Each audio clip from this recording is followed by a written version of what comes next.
ਵਿੱਚ ਮਲਹਾਰ ਰਾਗ ਦਾ ਗਾਇਨ ਜ਼ਰੂਰ ਕੀਤਾ ਜਾਵੇ। ਆਪ ਸਭ ਨੇ ਕਿਰਪਾ ਕਰਨੀ ਔਰ ਇਸ ਗੁਰੂ ਪਰੰਪਰਾ ਨੂੰ ਕਾਇਮ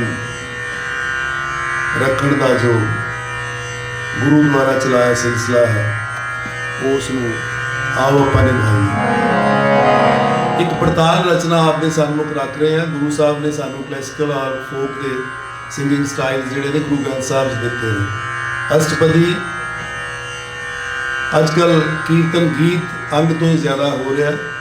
ਅਸ਼ਟਪਦੀ ਨੂੰ ਪ੍ਰਬੰਧ ਅੰਗ ਤੋਂ ਗਾਇਆ ਜਾਂਦਾ ਹੈ। ਗੁਰਮਤਿ ਸੰਗੀਤ ਦਾ ਸੇਵਕ ਹੋਣ ਦੇ ਨਾਤੇ ਮੇਰਾ ਇਹ ਫਰਜ਼ ਹੈ ਕਿ ਮੈਂ ਤੁਹਾਡੇ ਨਾਲ ਇਹ ਗੱਲਾਂ ਸ਼ੇਅਰ ਕਰਾਂ। ਜਿਹੜੇ ਪਦੇ ਨੇ ਉਹਨਾਂ ਨੂੰ ਧਰੁਪਦ ਅੰਗ ਤੋਂ ਗਾਇਆ ਜਾਂਦਾ ਔਰ ਪੜਤਾਲ ਇੱਕ ਗੁਰੂ ਸਾਹਿਬ ਨੇ ਸਾਨੂੰ ਰਚਨਾ ਦਿੱਤੀ ਹੈ।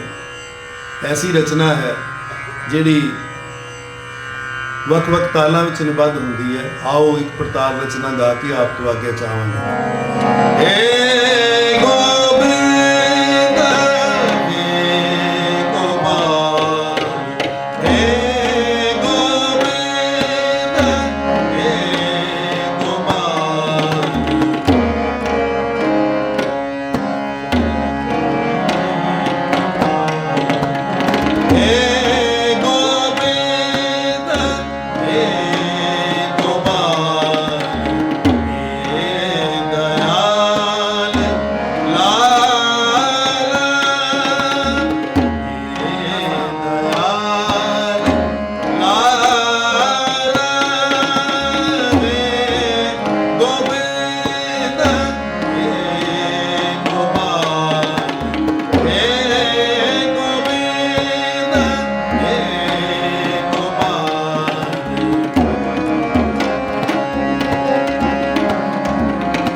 ਗੁਰਮਤਿ ਅਨੁਸਾਰ ਗੁਰਬਾਣੀ ਇੱਕ ਔਸ਼ਧੀ ਹੈ ਜਿਸ ਨੇ ਸਾਨੂੰ ਪ੍ਰਕਾਸ਼ਿਤ ਵੀ ਕਰਨਾ ਹੈ ਔਰ ਸਭ ਕਿਸਮ ਦੇ ਦੁੱਖਾਂ ਕਲੇਸ਼ਾਂ ਦਾ ਨਾਸ਼ ਵੀ ਕਰਨਾ। ਔਰ ਉਸ ਲਈ ਗੁਰੂ ਸਾਹਿਬ ਨੇ ਪ੍ਰਸਕ੍ਰਿਪਸ਼ਨ ਸਾਨੂੰ ਦਿੱਤੀ ਹੈ ਔਰ ਹਰ ਸ਼ਬਦ ਦੇ ਨਾਲ ਵੱਖ-ਵੱਖ ਸੰਕੇਤ ਸਿਰਲੇਖ ਦਿੱਤੇ ਨੇ। ਅਸੀਂ ਆਮ ਤੌਰ ਤੇ ਉਹਨਾਂ ਨੂੰ ਅਣਗੌਲਿਆ ਕਰ ਦਿੰਦੇ ਹਾਂ। ਇਹ ਸ਼ਬਦ ਅਸੀਂ ਸਾਰੇ ਹੀ ਗਾਉਂਦੇ ਹਾਂ। ਮੈਂ ਨੋਇੰਗਲੀ ਇਸ ਨੂੰ ਚੁਣਿਆ, हे गोबिंद हे गोपाल हे दयाल लाल।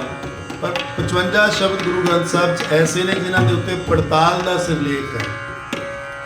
उन्हां विचों एक शब्द है राग मल्हार दे विच। आओ गायन करो। आनंद अनाथ सके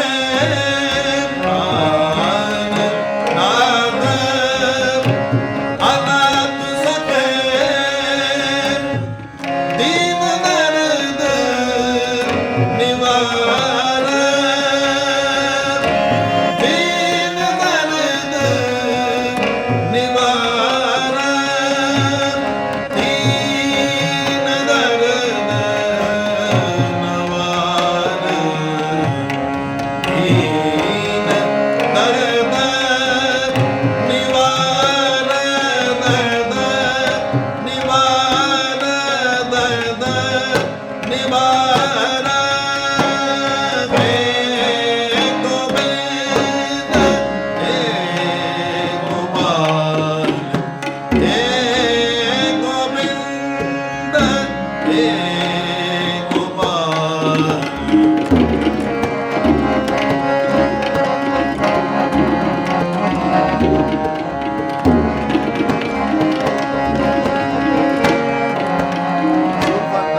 ਗੁਰੂ ਪਿਆਰਿਓ, ਸਤਿਗੁਰਾਂ ਨੇ 22 ਸਾਨੂੰ ਵਾਰਾਂ ਦਿੱਤੀਆਂ ਨੇ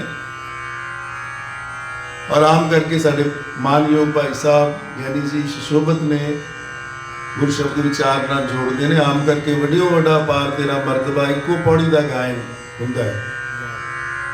ਦਰਬਾਰ ਸਾਹਿਬ ਦੇ ਵਿੱਚ ਵੀ ਕੀਰਤਨ ਚੌਕੀਆਂ ਦੀ ਪਰੰਪਰਾ ਗੁਰੂ ਅਰਜਨ ਪਾਤਸ਼ਾਹ ਨੇ ਪ੍ਰਦਾਨ ਕੀਤੀ ਸੀ ਔਰ ਹਰ ਕੀਰਤਨ ਚੌਕੀ ਦੇ ਲਈ ਇਹ ਹੁਕਮ ਸੀ ਕਿ ਪੌੜੀ ਦਾ ਗਾਇਨ ਜ਼ਰੂਰ ਹੋਵੇ। ਜਿਵੇਂ ਬਸੰਤ ਦੀ ਵਾਰ ਵਿੱਚ ਤੁਸੀਂ ਸੁਣਿਆ ਹੋਣਾ ਕੀਰਤਨੀਏ ਪੌੜੀ ਲਗਾਉਂਦੇ ਨੇ, ਆਸਾ ਦੀ ਵਾਰ ਵਿੱਚ ਪੌੜੀ ਲਾਉਂਦੇ ਨੇ। ਇਸ ਤਰ੍ਹਾਂ ਜੋ ਸਮਾਂ ਹੋਵੇ, ਜੋ ਚੌਕੀ ਦਾ ਸਮਾਂ ਹੋਵੇ, ਉਸ ਮੁਤਾਬਕ ਰਾਗ ਔਰ ਉਸ ਮੁਤਾਬਕ ਪੌੜੀ ਦੀ ਚੋਣ ਕੀਤੀ ਜਾਵੇ। ਇਹ ਮਲਹਾਰ ਦਾ ਸਮਾਂ ਹੈ। ਅਗਰ ਗੁਰੂ ਦਾ ਵਾਕ ਅਸੀਂ ਨਹੀਂ ਕੀਰਤਨੀਆਂ ਨਹੀਂ ਮੰਨਾਂਗੇ ਤੇ ਹੋਰ ਕੌਣ ਮੰਨੇਗਾ? ਤੁਸੀਂ ਗੁਰੂ ਦੇ ਸਿੱਖ ਹੋ, ਗੁਰਮਤ ਵਿੱਚ ਪਰਪੱਕ ਹੋ, ਗੁਰੂ ਦੀ ਹਰ ਗੱਲ ਮੰਨਦੇ ਹੋ, ਮਰਿਆਦਾ ਦਾ ਪਾਲਣ ਕਰਦੇ ਹੋ। ਕੀਰਤਨ ਦੀ ਵੀ ਇੱਕ ਮਰਿਆਦਾ ਹੈ, ਉਸ ਮਰਿਆਦਾ ਦਾ ਵੀ ਪਾਲਣ ਕਰੀਏ, ਨਹੀਂ ਤਾਂ ਸਾਡੀ ਅਗਲੀ ਜਨਰੇਸ਼ਨ ਜਿਹੜੀ ਬੈਠੀ ਹੈ ਇਹਨਾਂ ਕੋਲੋਂ ਅਸੀਂ ਸੁਰਖਰੂ ਨਹੀਂ ਹੋਵਾਂਗੇ। ਆਓ ਮਲਹਾਰ ਦੀ ਵਾਰ ਦੀ ਆਪਾਂ ਪੌੜੀ ਦਾ ਗਾਇਨ ਕਰੀਏ ਸ਼ਲੋਕਾਂ ਦੇ ਨਾਲ। ਇਹ ਵੀ ਸ਼ਲੋਕਾਂ ਨਾਲ ਹੈ। ਤਨ ਸੋ ਕਾਗਦ ਕਲਮ ਤਨ, ਤਨ ਭਾਂਡਾ ਤਨ ਮਸ, ਤਨ ਲਿਖਾਰੀ ਨਾਨਕਾ, ਜਿਨ ਨਾਮ ਲਿਖਾਇਆ ਸਚ। ਆਪੇ ਪੱਟੀ ਕਲਮ ਆਪ ਉੱਪਰ ਲੇਖ ਵੀ ਤੂੰ, ਇੱਕ ਕਹੀਏ ਨਾਨਕਾ, ਦੂਜਾ ਕਾਹੇ ਤੂੰ। ਆਪੇ ਆਪ ਵਰਤਦਾ ਆਪ ਬਣਤ ਬਣਾਈ, ਤੂੰ ਆਪੇ ਆਪ ਵਰਤਦਾ ਆਪ ਬਣਤ ਬਣਾਈ, ਬਣਤ ਬਣਾਈ। ਤੂੰ ਆਪੇ ਆਪ ਵਰਤਦਾ ਆਪ ਬਣਤ ਬਣਾਈ। ਰਾਗ ਮਲਹਾਰ ਵਿੱਚ ਹੀ ਹੈ ਪੌੜੀ ਔਰ ਉਸੇ ਵਿੱਚ ਹੀ ਤੁਹਾਨੂੰ ਸੁਣਾ ਰਹੇ ਹਾਂ।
ਜਗਾਰਾ ਵੀ ਮਲਹਾਰ ਰਾਗ ਵਿੱਚ ਬੁਲਾਣਾ।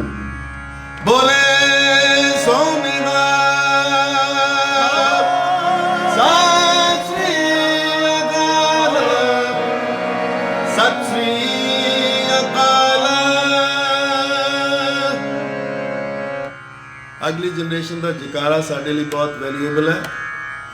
ਅਗਰ ਇਹਨਾਂ ਨੇ ਇਸ ਧਰੋਹਰ ਨੂੰ, ਇਸ ਵਿਰਾਸਤ ਨੂੰ, ਇਸ ਪਰੰਪਰਾ ਨੂੰ ਸੰਭਾਲ ਲਿਆ ਕਿ ਸਾਡੇ ਵੀ ਮੁਖ ਉਜਲੇ ਹੋਣਗੇ। ਔਰ ਗੁਰਸੰਗਤ ਜੀ ਤੁਸੀਂ ਅਸੀਸ ਦੇਣੀ ਹੈ ਔਰ ਵੱਧ ਤੋਂ ਵੱਧ ਆਪਣੇ ਬੱਚਿਆਂ ਨੂੰ ਕੀਰਤਨ ਸਿਖਾਓ। ਬੰਗਾਲ ਵਿੱਚ ਜਦੋਂ ਕਿਤੇ ਕੋਈ ਕਾਜ ਹੋਣਾ ਹੁੰਦਾ ਨਾ, ਰਿਸ਼ਤਾ ਜੁੜਨਾ ਹੁੰਦਾ, ਤੇ ਪੁੱਛਦੇ ਨੇ ਬੰਗਾਲੀ ਕਿ ਇਹਨੂੰ ਰਵਿੰਦਰਾ ਸੰਗੀਤ ਆਉਂਦਾ ਹੈ? ਕੀ ਕਦੇ ਆਪਾਂ ਵੀ ਪੁੱਛਿਆ ਰਿਸ਼ਤਾ ਜੋੜਨ ਵੇਲੇ ਕਿ ਇਸ ਨੂੰ ਗੁਰਮਤਿ ਸੰਗੀਤ ਆਉਂਦਾ ਹੈ, ਗੁਰੂ ਦਾ ਸ਼ਬਦ ਕੀਰਤਨ ਆਉਂਦਾ ਹੈ?